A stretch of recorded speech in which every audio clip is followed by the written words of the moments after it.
लोकशाहीचा बुलंद आवाज, रिपब्लिकन वार्ता, महाराष्ट्र। नाशिक लोकसभा मतदारसंघात मतदारांचा कौल काय, पहा सविस्तर। पश्चिम विधानसभा क्षेत्रात सरासरी 40% मतदान।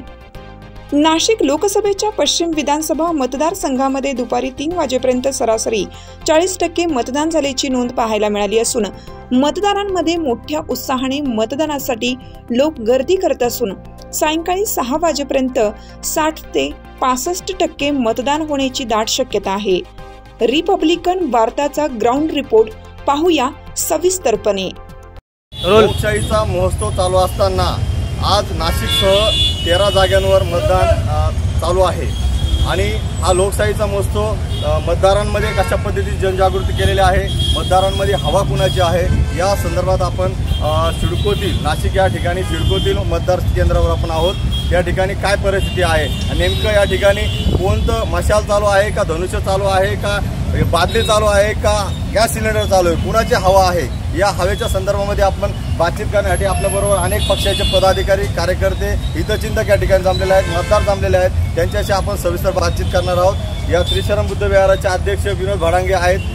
नेमकी भाडांगे साहेब, या ठिकाणी नेमकी हवा कुणाची आहे सिडकोमध्ये आणि परिस्थिती पाहिली तर या ठिकाणी कोण कुणाला तारणार आणि कोण कुणाला पाडणार असं काय चित्र तुम्हाला वाटतंय नाशिक शहरामध्ये आणि एकंदरीत आपल्या सिडको विभागामध्ये? सध्या हवा म्हणजे माणसाची किंमत आणि डुकराची किंमत आणि बकराची किंमत आणि बैलाची किंमत। बैलाची किंमत जर 50,000 असेल आणि बकराची किंमत जर 10,000 असेल तर इथं आपला एक कार्यकर्ता 5,000वर विकला जातो आणि तो मशाल करतो, तो धनुष्यबाण करतो। आणि संविधानाच्या चौकटीत डॉक्टर बाबासाहेब आंबेडकरांनी तुम्हाला मतदानाचा अधिकार दिला आहे। तुम्हाला जर मतदानाचा अधिकार दिला नसता तर तुम्ही मतदान करू शकले नसते।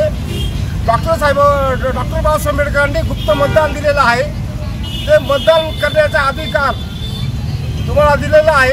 आणि माझ्या समाजाला एवढीच विनंती आहे, जो बाबासाहेबांचा नातू बाळासाहेब आंबेडकर त्यांच्या पाठीमागं उभे न राहता जे गद्दार आहे, ज्या गद्दारपणा करत असतील, जे 5,000 10,000 घेऊन विकले गेले असतील, त्यांनी मशालाही सांगू नये, त्यांनी धनुष्यबाणही सांगू नये आणि त्यांनी बाबासाहेबांचं नावही घेऊ नये। जय भीम, जय भारत। म्हणजे नेमकी हवा आता वंचितही चालू आहे, आपलं मशालाही चालू आहे, धनुष्यबाणही चालू आहे, बादलीही चालू आहे। नेमकी हवा आता कळणार नाही, हवा कळेल आपल्याला पुढच्या महिन्यात। तर आपल्याबरोबर आहेत शिवसेनेचे नेते सचिन भाऊ राणे, यांच्याशी बी आपण बातचीत करणार आहोत। भाऊ, या परिसरामध्ये वाजे गोडशेंना चालतील का? सर्वांना जय भीम, जय हिंद, जय महाराष्ट्र। या ठिकाणी संपूर्ण नाशिक नाही, संपूर्ण लोकसभा मतदारसंघात नाशिकचे राजा व वाजे या घोषणेसह संपूर्ण लोकसभा मतदारसंघ ढवळून निघाला आहे। सर्वत्र मशालीचं वातावरण आहे, गुलाल टाकायचं बाकी आहे। या देशाची लोकशाही धोक्यात आणण्याचं काम भारतीय जनता पक्ष या ठिकाणी करत आहे। परमपूज्य डॉक्टर बाबासाहेब आंबेडकरांनी जे संविधान लिहिलं त्या संविधानात बदल करण्याचं काम ही भारतीय जनता पार्टी करते। आम्ही त्याचा या ठिकाणी निषेध करतो आणि येणाऱ्या काळात आदरणीय उद्धव साहेब यांच्या नेतृत्वाखाली जे पण काय सरकार बनेल त्यातून आम्ही या संविधानाला भक्कमपणे संरक्षणाचं काम करू। परमपूज्य डॉक्टर बाबासाहेब आंबेडकरांचे संविधान दिलं ते आम्ही कोणत्याही परिस्थितीत बदलू देणार नाही। येणाऱ्या भगव्या काळात नाशिक महापालिका, नाशिक विधानसभा आणि नाशिक लोकसभा या तिन्ही ठिकाणी भगवा फडकवल्याशिवाय आम्ही शांत बसणार नाही। आपण बघत असाल संपूर्ण जनता रस्त्यावर उतरली आहे, मतदानासाठी लाईन लागली, असं चित्र यापूर्वी कधीही नव्हतं। लोक भाजपाच्या विरोधात एक दीड तास थांबून मतदान करताय आणि मशालीचं जे चिन्ह आहे त्यापुढे जर का तुम्ही बघितलं या ठिकाणी आपण बटन प्रेस करतो, इतर सर्व ठिकाणचं बटन आणि मशालीच्या इथलं बटनाचा फरक तुमच्या लक्षात येईल की सर्वात जास्त आतापर्यंत प्रेस हे मशालीला झाले आणि संपूर्ण महाराष्ट्रात मोदी हटाव देश बचाव ही घोषणा चाललेली आहे। शिवसेनेचा उमेदवार 2 ते 2.5 लाख मताधिक्याने विजय होणार याच्यात काहीही शंका नाही। ठीक आहे, आपलं मत आहे, परंतु उद्धव साहेबांचं सरकार आल्यानंतर ते मोदीला सपोर्ट करतील असंही नागरिकांना अजिबात नाही। जे संविधान धोका देणार आहे आम्ही त्यांच्यावर कधी जाणार नाही. कालपर्यंत तुम्ही सुद्धा त्या पार्टीमध्ये होते, तुम्ही त्यांच्या बाजूला म्हणूनच आम्ही बाजूला गेलो. संविधान बदलण्याचं त्यांनी जे योजना आहे त्याच्यामुळेच आम्ही त्यांच्यापासून मार्केट घेतली. पण बरेच जण असं म्हणताय का निवडणूक झाल्यानंतर शरद पवार असतील, उद्धव ठाकरे असतील, हे डायरेक्ट सरळ भाजपला नाही. भाजपाने चालवलेला अपप्रचार आहे हा. ज्यांना 400ची गॅरंटी होती त्यांना 40 पक्ष घेऊन लढावं लागतंय. हिंमत होती ते मोदींनी स्वतःच्या पक्षातले पोरं मोठे करायचे. काँग्रेस फोडली, शिवसेना फोडली, राष्ट्रवादी फोडली, आप फोडली. याला जेलमध्ये घाल, त्याला जेलमध्ये घाल. संपूर्ण देशात ईडी, सीबीआय, सीआयडी भाजपच्या काही माणसाला अटक करत नाही. कायदा संविधान काही आहे की नाही या देशात? आणि म्हणून संविधान वाचवण्यासाठी आम्ही परत सांगतो, संविधान वाचवण्यासाठी आम्ही भारतीय जनता पक्षाला गाडल्याशिवाय राहणार नाही. याबरोबर आपल्याबरोबर काही सामान्य नागरिक सुद्धा आहेत, सामान्य मतदार सुद्धा आहेत. काय सांगाल? मोहोळ साहेब या ठिकाणी आहेत, काय सांगाल? बाबासाहेब आंबेडकर घटना त्या घराण्याचे प्रकाश आंबेडकर नातू आहे, बरोबर. आता ते जे घटना बदलवणार नाही, घटना बदलवणार नाही, त्या घटनेची एक माणूस तर जायला पाहिजे ना तिथे आपला. त्याच्यामुळे आमचं जरी मतदान आहे तर हे आम्ही काही विकणारे माणसं नाही, विकत नाही, विकणार नाही. बरेपर्यंत अजून विकलं नाही तरी पण जरी आपण म्हणतो काय हे यांची हवा आहे, त्यांच्या मला हवा दिसते की वंचित बहुजन आघाडी. नंतर याबरोबर दीपक पवार आपल्याबरोबर आहेत, त्यांनाही आपण त्यांचं देखील मत आपण जाणून घेऊया. काय सांगाल? एकंदर पाहिलं तर लोकांचा उत्सव मोठ्या प्रमाणात पाहायला भेटतोय. सकाळपासून लोकांच्या मतदारसंघावर रांगा आहे आणि आपल्या सिडकोमध्ये आंबेडकर चळवळ आणि आंबेडकर समाज यांच्या कोणाच्या पाठीशी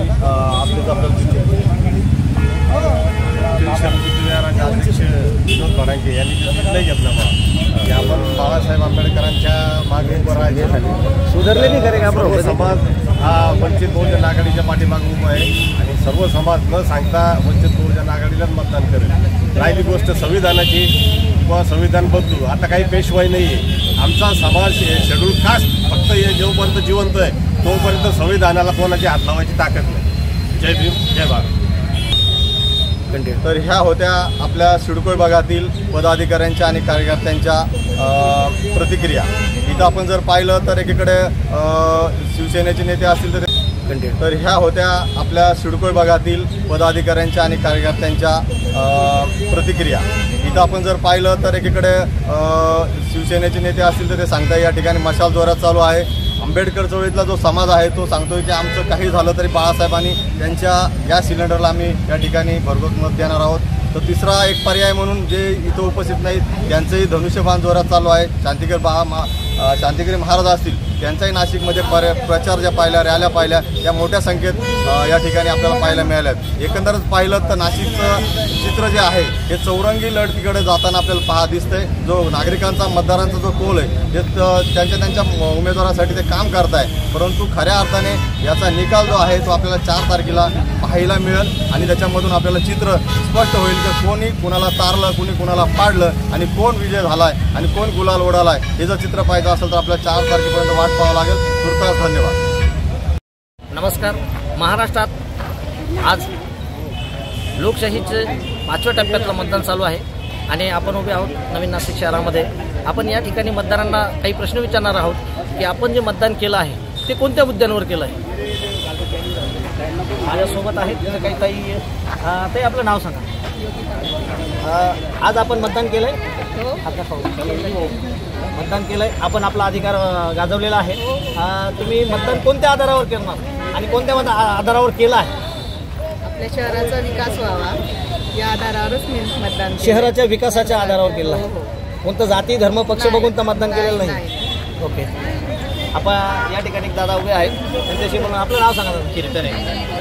आपण जे मतदान केलं हे कोणत्या आधारावर केलं आहे? लोकशाही पद्धतीने मतदान केलेलं आहे आणि आता सध्या परिस्थिती अशी आहे पक्ष बाजूला ठेवून फक्त एका व्यक्तीच्या नावाने पक्ष चालवला जातो. कुठेतरी देशाची प्रगती कुठेतरी खुंटते.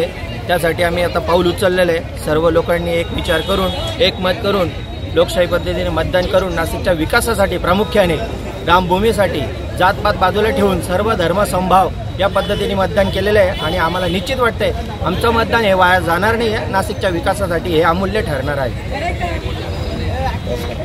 आपलं नाव सांगा. अर्चना गणेश आपण मतदान केलंय? बरं, आपण मतदान कोणत्या पार्श्वभूमीवर? शहराचा विकास व्हावा, नाशिकचा विकास व्हावा. अच्छा, नाशिकचा विकास व्हावा म्हणजे तुम्हाला इथं काय अपेक्षित नाशिकमध्ये? अपेक्षित असं आहे की जे बेरोजगार आहेत त्यांना रोजगार मिळावा, त्यांना नाशिक सोडून अदर सिटीमध्ये जाता नाही यावं, त्यांनी नाशिकमध्येच आपलं स्थानिक जे स्थान आहे ते नाशिकमध्येच राहावं. त्याच्यामुळे फक्त रोजगाराच्या या भूमिकेवर तुम्ही मतदान केलं आहे? रोजगार पण म्हणता येईल आणि नाशिकचा पूर्ण विकासही म्हणता येईल. आपण या ठिकाणी आता जे न्यूकमर आहेत त्यांनाही काही प्रश्न विचारणार आहोत की त्यांनी मतदान केलंय तर कोणत्या मुद्द्यावर केलंय, कोणत्या धर्तीवर केलंय. ते आपलं नाव सांग. माझं नाव आहे आकांक्षा अनिल घरडे. आम्ही फर्स्ट टाइम वोट केला आहे, तर आम्हाला एवढंच आम्ही हे बेसिस ठरवलं आहे की आम्हाला रोजगार पाहिजे, आम्हाला दुसऱ्या इथे जायला नको, आमच्या नाशिक सिटीमध्ये रोजगार पाहिजे, जे एम्पॉवरमेंट पाहिजे, आमच्यासाठी चांगलं एज्युकेशन पाहिजे, जेणेकरून आम्हाला नोकऱ्या भेटायला पाहिजे, नोकऱ्यामध्ये आम्हाला चांगल्या जागा प्लेसमेंट भेटायला पाहिजे. हेच आमचे मेन मुद्दे आहे आणि या बेसिसवर आम्ही वोट केलेला आहे. सो बघू आम्ही या वोटनी काय होतं. Vote for change. वोट केलाय ना? Yes, I voted. You also vote. Thank you. Republican वार्ता वृत्त संकलन विभाग, नाशिक.